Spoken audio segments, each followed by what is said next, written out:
কিরে প্রেম, আজকাল ছেলে মেয়েরা পড়াশোনা করছে না নাকি? না না, পড়াশোনা তো যেমন চলছিল তেমনই চলছে। কেন বলতো পেন্সিল? কেন আবার? আজকাল তো আর আমাদের ডাকই পড়ে না। খাতা বৌদি তো 1 সপ্তাহ ধরেই পড়ে আছে, আর স্কেল জ্যামিতি করতে তো যাচ্ছেই না। সবই অনলাইনের মায়া। তা যা বলেছিস। আগে আমার উপর চলতো রাইটিং, এখন ফোনে করে টাইপিং। কি খাতা বৌদি, আমাকে মনে পড়লো বুঝি? হ্যাঁ, এই তোমাকেই মনে করছিলাম। তুমি যা অনলাইন পড়াশোনা চালু করেছো বাপু, তার জন্য আমরা স্টেশনারিরা লুপ্ত হতে বসেছি। ও, এই ব্যাপার। তা এখন তো পড়ার জামা থেকে শুরু করে পড়ার জুতো পর্যন্ত সবকিছুই অনলাইন। তাহলে এই পড়াটাই বা বাদ যায় কেন? এ, বাদ যায় কেন? এখন সবাই বলে লিখতে হবে কেন, টাইপ করলেই হবে তো।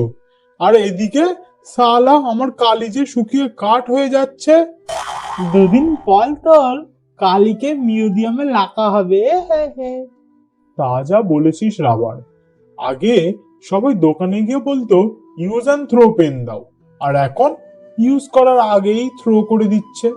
আগে আমাকে দিয়ে লাইন টানতো, জ্যামিতি করতো, আর কেউ যদি ভুল করতো তাকে মারার কাজও ছিল আমার। কিন্তু এআই আসার পর কাউকে আর মারতেই পারি না। কিরে বাবা, কাঁদছিস কেন? ইয়ায়ের কথা শুনে কান্না এসে গেল। কেন, এআই এর সাথে তোর ব্রেকআপ হলো নাকি রে? বাবা, রাবারের আবার কবে এআই এর সাথে আঠা লাগলো, মানে প্রেম হলো। আরে প্রেম না, এআই আতার পর ছেলেপুলেরা কেউ ভুলই করে না। ভুল না হলে আমি কি মুতবো? ও, তাহলে আগে নিজের চোখে জল মুছ। ভুল মুছার আগে কিছু লেখার দরকার। কতদিন হলো খাতা বৌদির উপর কোনো প্রজেক্ট করিনি। এখন প্রজেক্টের জন্য আর খাতার দরকার হয় না রে। আমি প্রজেক্ট করে একেবারে পিডিএফ ফাইল বানিয়ে দিই। এই শালা, ওকে পিন মেরে দেবো। প্রজেক্টের কথা বলে আর কাঁদাস না ভাই। জীবন বিজ্ঞান, ভূগোল, কত কিছু প্রজেক্টের ছবি রং করেছি আগে। আর এখনকার ছেলে মেয়েরা খালি গাদা গাদা ছবি প্রিন্ট আউট করছে প্রজেক্টের নামে। তাও যদি আমার মতো সোজাভাবে বের করতো তাহলেও মানতাম। সোজা না তো কিভাবে বাল করতে স্কেল? কিভাবে আবার? এআই কে বলছে আমার এই ছবি লাগবে, আমার ওই ছবি লাগবে, আবার কি? হ্যালো গাইজ, আমি হলাম কামিনী পিপিটি। আপনারা আমার নাম নিলেন, বলুন আমি কী সেবা করতে পারবো? অনেক কিছুই করেছো, আর কিছু করতে হবে না। এক সময় খাতার পাতায় থাকতো সব মনের কথা, হাসি কান্না ভালোবাসা, কলমেই পেত ব্যথা।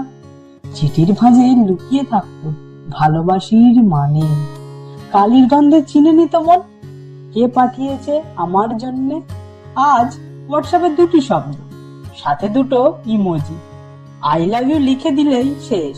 এই বুঝি ভালোবাসি? তবু খাতার পাতার মতো লাগে না সে কথা, কারণ সেখানে ছিল অনুভূতি, এখানে শুধু লেখা। হারিয়ে গেছে চিঠি লেখার অভ্যাস, নেই আর আবেগ, নেই আর সেই খুশি। এখন রাত জেগে কথা না বললেই তুমি থেকো আমি আসি। বাহ খাতা বৌদি, শুনে চোখে জল এসে গেল। বন্ধুরা, খাতা বৌদি তো নিজের স্মৃতি আমাদের সাথে শেয়ার করলো।